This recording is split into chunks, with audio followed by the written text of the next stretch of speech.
O assunto a seguir é exatamente este. Tomar cuidado com a questão do material escolar, porque agora é volta às aulas, e o consumidor precisa também analisar as listas, pesquisar bastante antes de comprar o material escolar. Dicas com o entrevistado agora, o Dr. Marcos Inácio, da Comissão de Direitos do Consumidor da OAB. Dr. Marcos, é um prazer recebê-lo aqui. Bom dia. Bom dia, Daes. Bom dia a todos que nos acompanham. Um prazer grande. Prazer é nosso. Eu estou falando aqui já de golpe, né? Cada situação, o golpista está presente em tudo. Já está dando golpe no material escolar agora. No material escolar, é no valor correspondente ali no boleto da mensalidade escolar. Isso aí, infelizmente, a gente tem presenciado. Parece que é como enxugar gelo esse negócio de golpe, né? Não acaba nunca. Exatamente. O que nós temos é uma quantidade gigantescas de pessoas que são vítimas, consumidores que são vítimas de situações que seriam cotidiano, né? Por exemplo, você receber ali uma mensalidade, um boleto, ou então um e-mail, uma notificação de que tem que acertar já a rematrícula e aquilo não ir para a escola. Isso aí, infelizmente, não é o primeiro ano que a gente acaba tendo essas ocorrências. E a questão aí da marca também bem famosa, infelizmente, vem acometendo também consumidores. Fica bastante atento, muito embora seja bastante também, sendo repetitivo, difícil a identificação, até por quem detém certo conhecimento. E com a ajuda toda das Big Techs, que não querem nem saber de se responsabilizar por aquilo que publicam lá. Comprometimento zero. Abriu as portas e mandou dizer, façam o que vocês quiserem, o mundo está aí para vocês abusarem um dos outros. Exato, recentemente vimos isso. Né? Bom, Tadeu, o que é que nós vamos fazer aqui no sentido de discorrer mais sobre o assunto que eu trouxe aqui? Eu quero aproveitar. Que é bem a questão do material, pesquisar, enfim, de alguma forma baratear esse custo para as pessoas, né? Pesquisa ainda é o melhor caminho, doutor?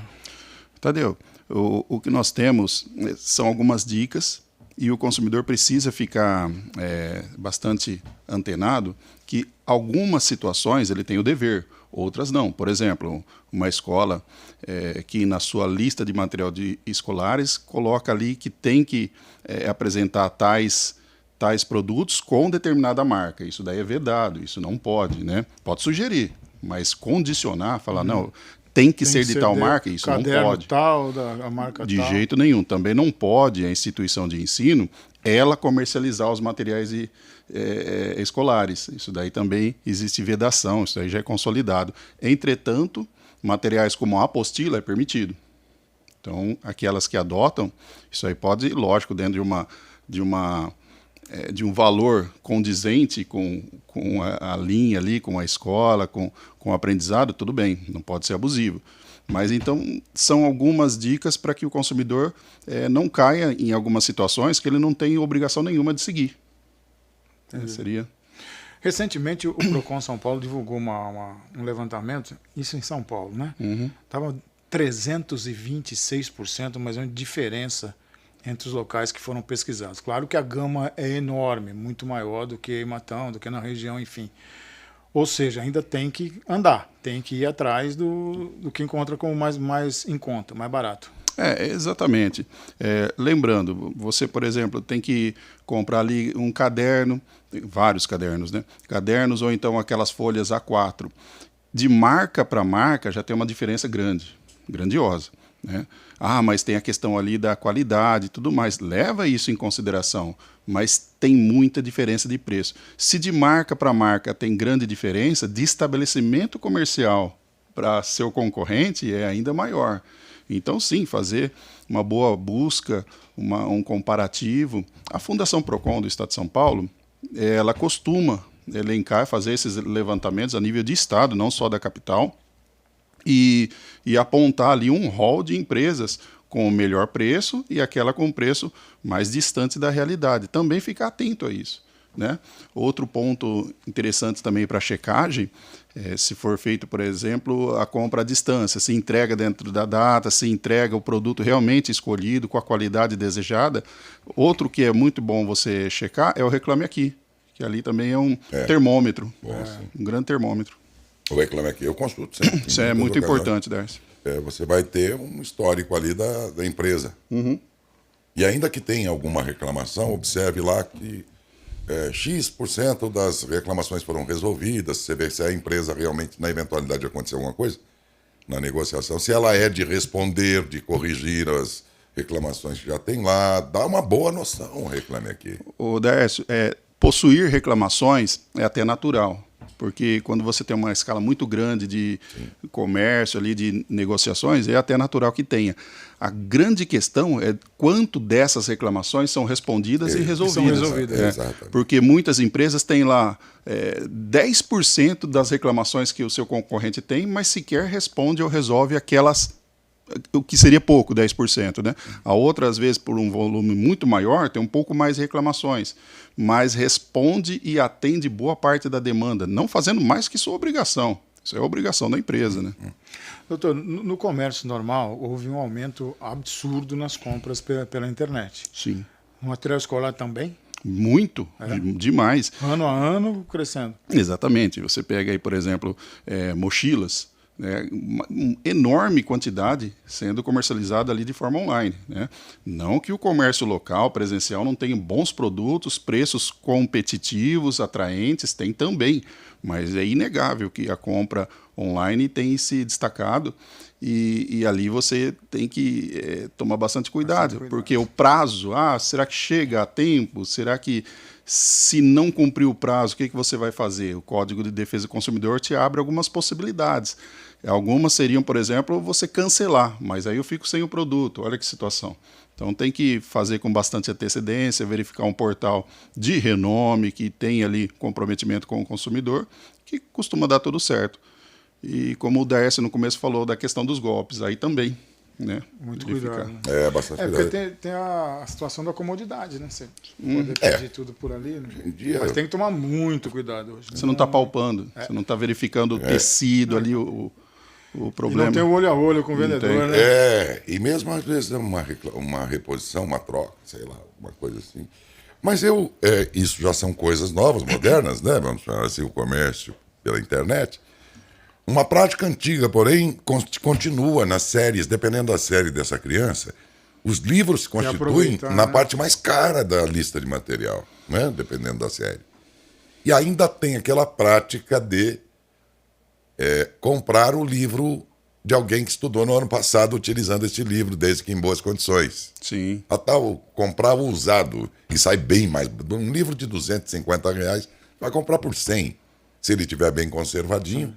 A pais, inclusive, diz: filho, conserva bem teu livro, porque aí nós podemos vendê-lo o ano que vem, vai ajudar até para comprar os livros da próxima série que você vai. Tem isso ainda, existe, não sabia. É quando a gente não tem uma grande correção, uma grande alteração de um ano para o outro na matéria em si, que às vezes a gente tem, né?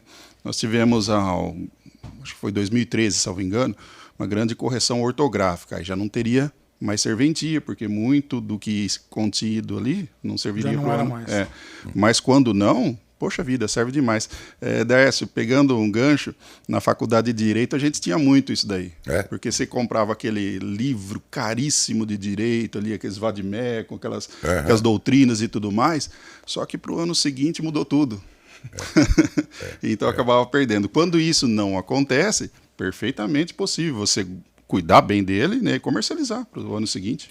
No caso da mochila também, o que você citou do livro serve para mochila. Se tiver em bom estado. Exatamente. Né? Não, serve até para o próprio aluno, né? E às vezes para os irmãos, tem muita família que um irmão tem 1 ou 2 anos de diferença. E vai um, estuda depois no outro. Tá? Não é coisa do nosso tempo. Você estudou com a caminho suave? Eu também. A cartilhinha passava de irmão para irmão. Lá em casa, eu vou te contar, passou os 3 irmãos, estudou na mesma cartilhinha do caminho suave. Essa fez história. Ô, Suelen tá rindo, não sabe do que se trata, depois o tio te explica, filha. Ela é novinha, ainda não sabe o que é isso. O caminho dela já não foi tão suave. Não foi tão suave. Velha. Eu também reutilizei livro da minha irmã mais velha. Não é assim? Ela é um ano mais velha, ela estudava, no ano seguinte o livro era meu. Ué, e tá certo, gente. Ninguém tem dinheiro pra jogar fora. Tá certíssimo. Tem gente que acha feio. O credo, quero mesmo. Que é isso, rapaz? É porque criança é criança. Às vezes vem uns modismos, especialmente nas mochilas e Harry Potter. mas às vezes o pai não tem o cacife para comprar uma nova. Né? A criança também tem que ter esse entendimento que não é fácil.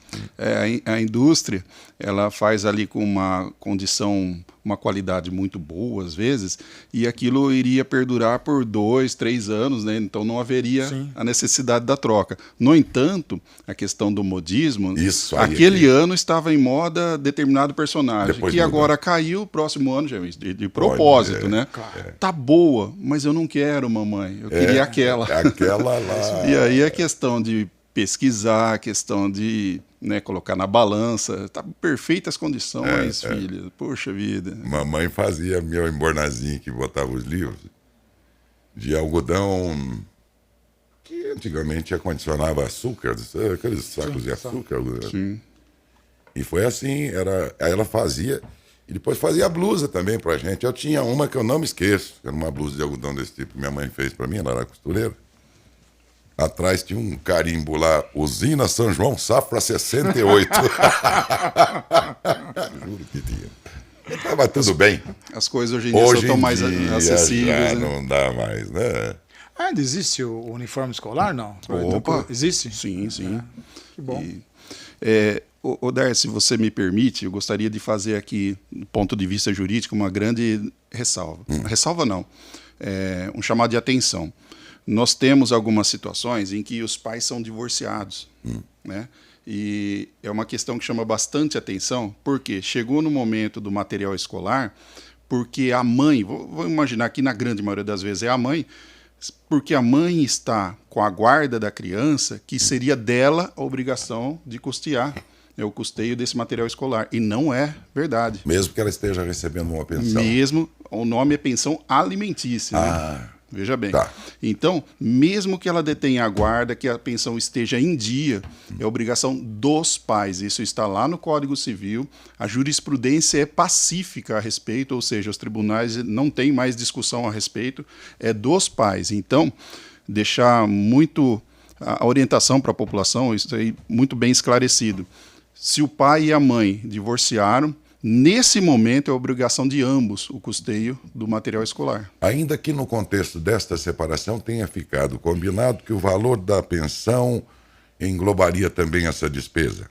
Se houver um convencionamento, houve lá na separação um entendimento entre eles.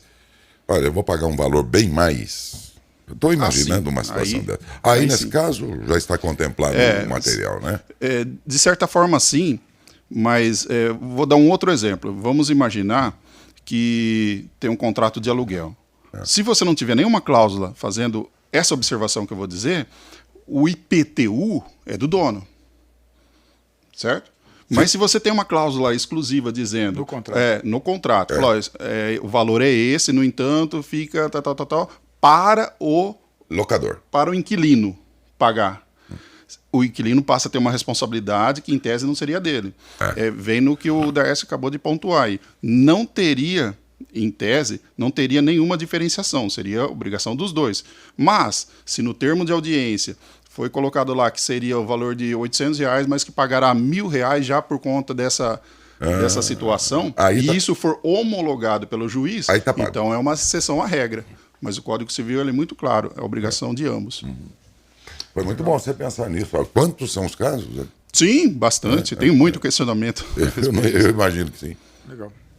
Alguma coisa Perfeito, que nós deixamos de perguntar, que você queira acrescentar? Eu achei interessante pontuar essa questão aí jurídica a respeito e também, assim, de certo modo, o levantamento da Fundação Procon, que você muito bem colocou, Tadeu, isso é aberto para toda a população. Seria interessante a população entrar lá no procon.sp.gov.br. Isso daí não é o Marcos que tem acesso, é a população em geral, e acompanhar esses levantamentos. Toda vez que a Fundação Procon se disponibiliza a fazer, e tem dever, né? E coloca isso gratuitamente para acesso a toda a população, que exerça esse direito. Isso daí é fundamental.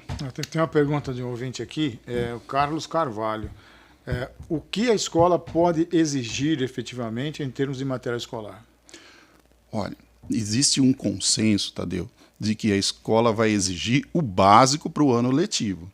Então, por exemplo, vamos exemplificar, fica sempre muito fácil para para quem está nos acompanhando entender. Se precisa de 500 folhas A4, que seja pedida as 500 folhas A4. Não aquela sobra. Não, eu vou pedir 2 calhamaços de 500, porque se precisar, tem outro ali fechadinho.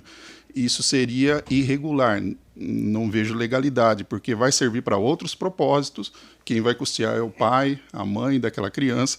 A mesma coisa valendo para os cadernos, valendo para a questão de lápis de cor, meu Deus, aquilo se você pegar da linha mais cara ou mais extenso é super caro. É bem caro mesmo. Mas fazendo aquela ressalva que nós fizemos ali no início, né? Ela não pode condicionar a marca.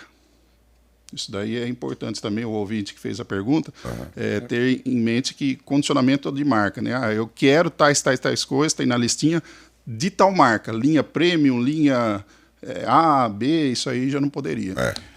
Ele até complementou aqui, porque normalmente pedem X, até citou o nome da escola, não vou há citar. necessidade. Pedem X cadernos, depois durante o ano vão pedindo complementação. É melhor que seja assim. Melhor para os dois, né? Melhor. Sim. Melhor. Pede um monte lá que você não usa. Talvez fique até obsoleto o material, né? Não tem serventia ou vai servir para outro propósito. É melhor na emergência pedir mais. E às vezes você compra até numa condição melhor, porque já que Porque fora do período, né? o que regula preço é a procura e a oferta. Poxa vida, muito bem Como a lembrado. procura é muito forte nesse momento, tende a o preço ser mais alto. Quando você vai comprar um outro caderno lá em maio, junho, quando a procura está mais baixa, talvez você encontre até num preço melhor. Exato. Oder, se você pedir uma porçãozinha de camarão na alta temporada, é 180 pau, né? É caro. Eu nem Se sei você quanto pedir lá tá. para maio, junho, ela cai para uns 50, 60 reais. A mesma coisa para a questão do material escolar. Não é que o estabelecimento quer se valer daquele momento e lucrar pelo ano todo. É que a procura é muito grande e a lei da oferta e da procura ela é imbatível. Desculpa a ironia, mas por isso que o ministro Toffoli fez a festa de setembro, que é meio fora de temporada, e os camarões Estão bem mais baratos. estavam bem mais em conta. Gastou só 1 milhão. Pensou no Por um coletivo, almoço né? lá, né? Então, ele fez certo. Porque já pensou se ele busca fora da temporada dos camarões? Quanto custaria aquilo? Pelo menos o dobro ou o triplo, né? Coitado. Desculpe que não tem nada a ver. Obrigado, meu doutor Marcos. Muito Eu boa que entrevista. agradeço. Muito proveitosa a sua entrevista, por sinal. Né? E agradecemos, então. Fica à inteira disposição, Darcio. Um abração, bom dia. Um abraço, bom dia. Bom Conversei dia, com o Dr. Marcos Inácio, da Comissão dos Direitos do Consumidor da OAB, e a questão é orientação para o consumidor na volta às aulas dos seus filhos.